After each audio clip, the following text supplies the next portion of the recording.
Clip to save, you will be amazed. With couponing Crystle.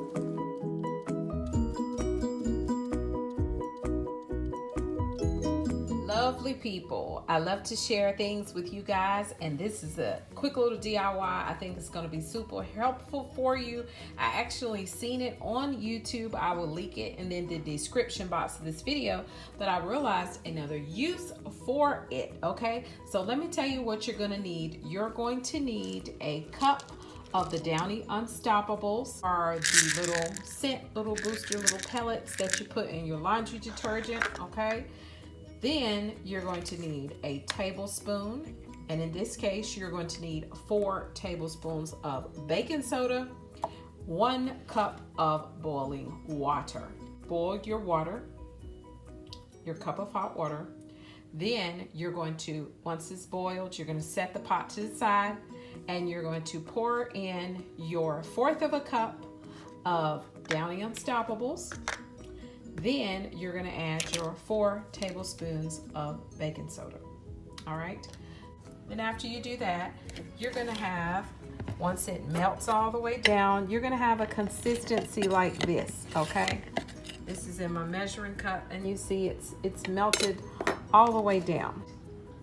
Originally, what I was going to do, I was going to try putting it in a spray bottle to spray furniture, and then I was going to also try filling up my wallflowers, my Bath and Body wallflowers. Okay, so what I ended up doing, in fact, was not doing that. Let me show you what I did. You all may have one of these little burners, okay? What I did at first, I poured a little bit of the mixture in the burner. Ooh, it's cooking.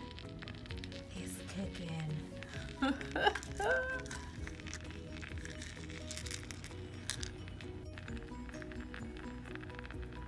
When I tell you this thing smells absolutely amazing, lovely people, it smells so good. Okay, you guys have got to try this. Now, one upstairs in my bedroom, I did not add the liquid mixture to it. This one, you see the pellets have completely melted. Just poured some more on there, and they just melted. This one I did not add any liquid to. They just melted down. But it smells amazing. If you don't have the electric burners, you can always get the little glass burners. I got these from the Dollar Tree. I've had these a while. You know, this is the kind that you put the little tea light in the bottom. So you can always use that kind as well if you don't have the electric kind, and I think it's going to work well for you. Let me know in the comments below this video if you try it. Remember, click to save and you will be amazed. I think this is a great way for you to make your house smell amazing, not have to spend hardly anything, because this will really stretch your product. Now, the remaining solution, what you're going to do, you're going to put it in a spray bottle, and you can treat it just like Febreze by spraying your fabric, you know, your carpet, your furniture. Okay, bye-bye.